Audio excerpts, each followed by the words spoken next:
Alright, let's roll right into it. Imagine this is the full voiceover script for a YouTube video, around 1200 words, no headings, no brackets, no on-screen labels, just the spoken script flowing naturally.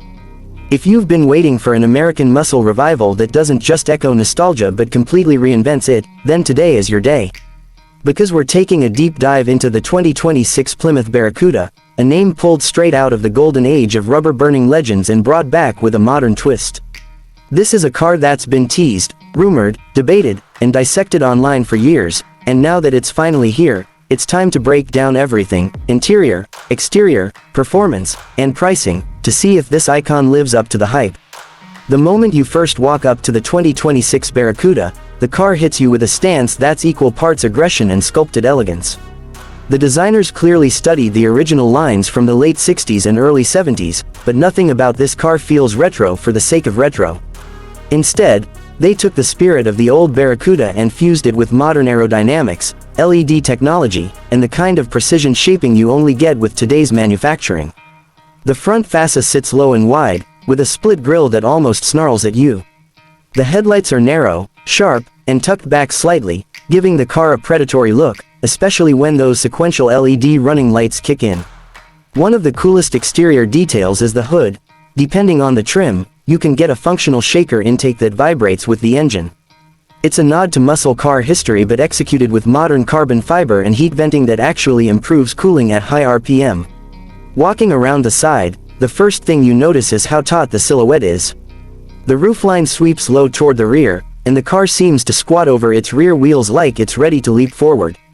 The shoulder line is pronounced, but not cartoonishly so.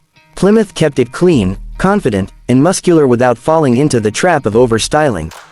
The rear end is honestly one of my favorite angles. The taillights stretch across the entire back in a single red beam, interrupted only in the center by the Barracuda script.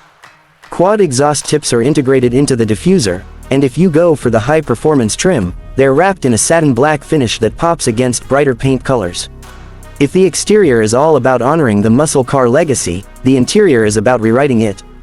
The moment you open the door, you realize this is not the bare-bones, plastic-trimmed cockpit that old muscle cars were famous for.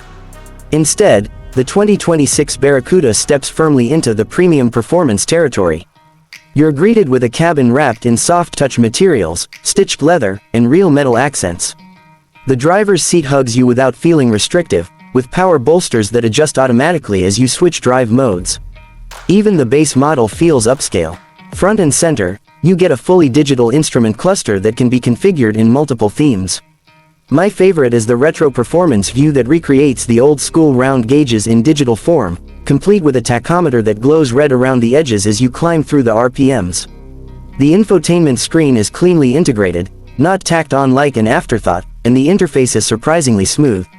The system supports wireless CarPlay and Android Auto, of course, but Plymouth also built in a suite of performance telemetry so you can track lap times, G-forces, and engine vitals in real time. One thing the engineers nailed is the balance between digital convenience and physical controls. You still get tactile knobs for climate and volume, and the steering wheel has big, satisfying metal paddle shifters on the performance trims.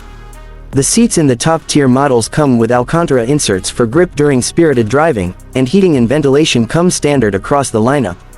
The rear seats are, as you'd expect in a muscle coupe, more symbolic than practical, but Plymouth at least shaped them so adults can tolerate short trips without folding in half. Now let's get to the part most people are waiting for, performance. Because you can build a car that looks great and feels premium inside, but if it doesn't deliver once you press that start button, the badge means nothing. Fortunately, the 2026 Barracuda comes ready to fight. The base engine is a turbocharged 2.5-liter four-cylinder that produces an impressive amount of power for an entry-level model. It's responsive, surprisingly torquey, and gives buyers a more affordable way into the Barracuda lineup without feeling underpowered. Move up a step and you get the heart that most people will want, a 3.6-liter twin-turbo V6. This is the sweet spot for most drivers because it delivers a balance of raw performance and daily drivability. Acceleration is quick, the torque curve is broad, and the exhaust note has a deep, refined growl without droning on the highway. But the real monster is the top trim V8, a 6.4-liter beast tuned for high output. The numbers are wild for something still designed to be road legal.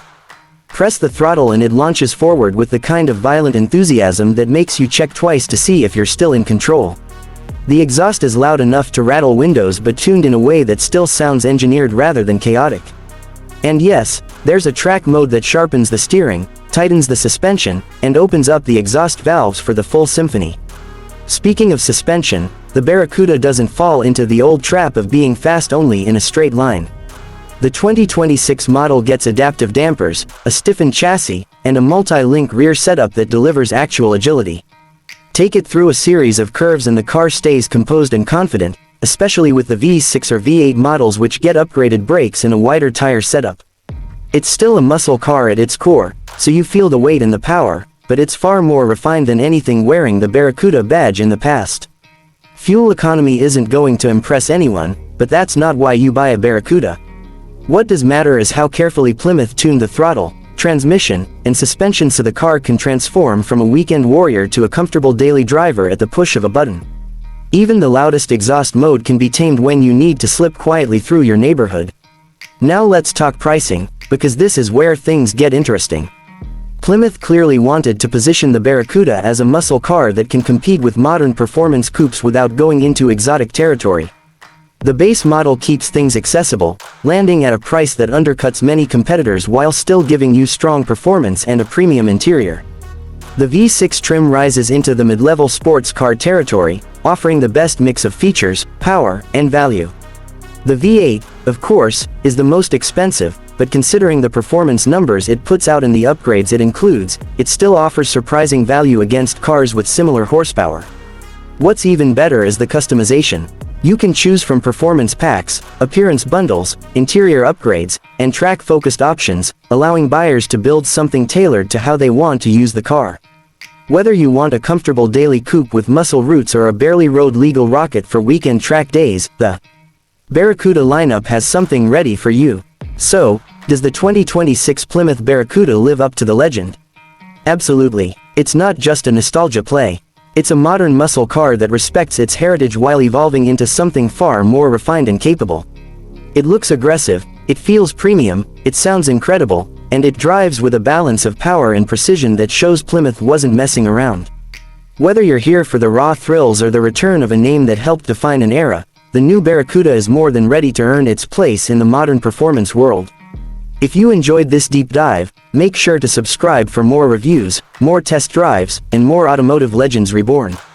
Thanks for watching, and I'll see you in the next one.